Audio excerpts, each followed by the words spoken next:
So I've been in my apartment for about 5 days now. Haven't gotten any new furniture added yet, but I had to get the electric turned on and an AEP account in my name, and sign up for a program called PIP. I already forgotten what it stands for, but it's through Pickaway County Community Action, and I don't have to pay any of my electric at the moment while I'm not working. But this was just a initial letter from AEP before I got approved for that program. It was saying I originally needed to pay a security deposit of $95, which is going to be waived since I'm signed up for the PIP program. But there was one interesting thing that I almost just want to laugh at that was revealed in this letter. For example, I've really tore up my credit in the past. I remember when my credit score used to be like 525 for the longest time, about 5 years ago, and then there's how there's like 3 different credit companies. One company had me at like a 498 at one point, and then it started going up back into the 500s after that. But according to Experian, this is so hilarious. It says your score can range from 1 to 999, and I remember back when I did car sales, theoretically, some other sales guys would pass the word around that technically the perfect credit score is, that someone can walk in with was like an 850. Can't remember exactly how they got that number, but supposedly that was like the highest number you could obtain. So I'm not sure if someone can actually get a 999 or not. But let me think really quick. Some things that would ruin my credit score would be being late on student loan payments. That's what really killed me.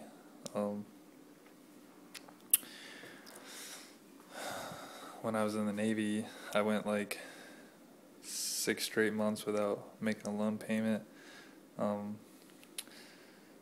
I wasn't making that much, and after spending 2 months in boot camp and then a month at seamanship training and having pretty much being controlled and not really having much freedom, I just had made the decision at the time to put my money towards other things, and I knew I had so much student loan debt, and I knew that it was going to take me at least 15 years to pay it off, which, by the way, I'm still got a lot of stuff to go through to organize my apartment.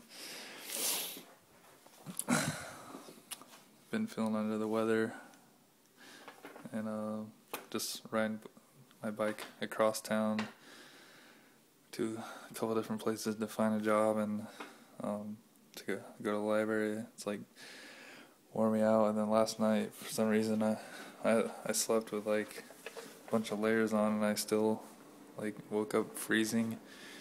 So I got a little bit of a cold. But anyways, some other things that messed up my credit score. Let's see. I defaulted with a few different banks.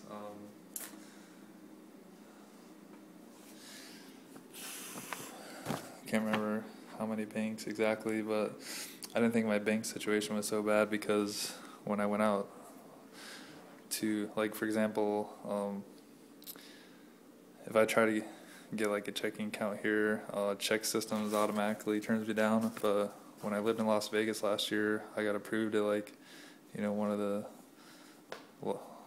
top 2 largest banks in the U.S., Wells Fargo, and got a checking and a savings account through them.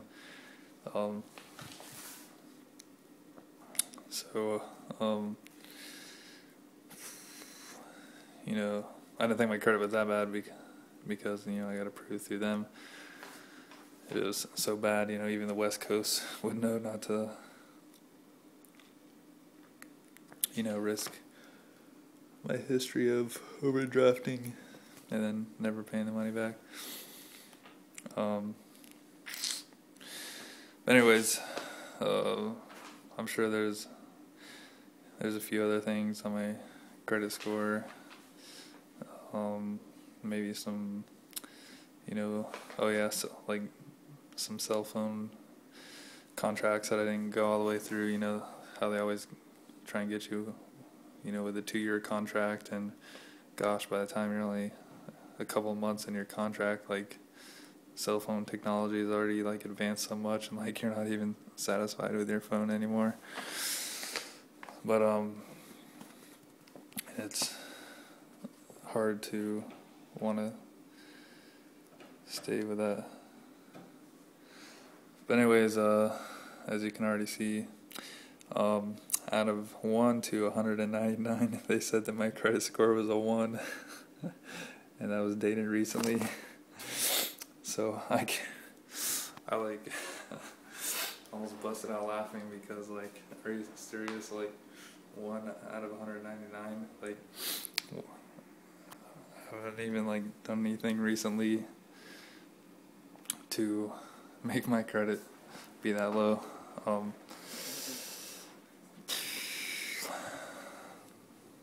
And the same thing about the guys I used to sell cars with, saying that, like, what they thought was like the max perfect number of like 850. They used to also say, like, you could like go out and purposely try and make your credit like horrible, and it'd be hard to push it like under 400. So to see that they gave me a 1 is like hilarious. Like, I know my credit's bad and I have debt and outstanding bills, but geez, a 1 out of 199. That's hilarious.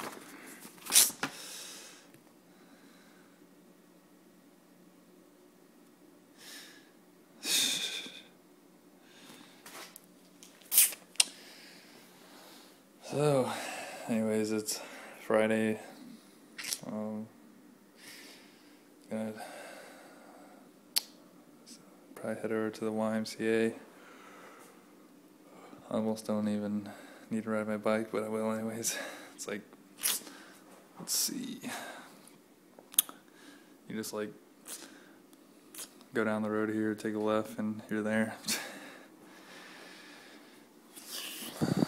But yeah, I have no idea why they would give me a 1, but that's what they gave me, so I just wanted to share that information. And after I get back from the Y, I have a job interview at Arby's tomorrow.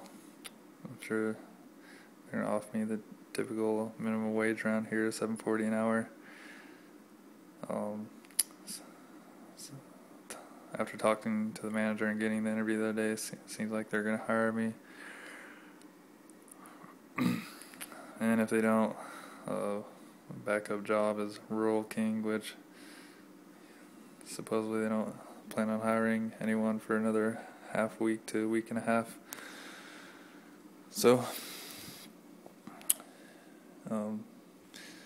it's like a backup plan, but it's the same pay. And in the meantime, I'm gonna keep looking for other opportunities. I'm about to waiting to get my income tax check in the mail. I'll probably just put majority of it towards my student loans. This month should be the month where I start paying my loans again. My mom has been paying the 2 out of 3 that she's co-signed to. The third one, I only owe like a little over $1,100 on it. So I can't wait to get that dinky little loan paid off. That way I can focus on the bigger ones, which add up to like $18,000. So, and I'll talk about these books later, but I'm going to try and play some basketball if possible, if the gym is open.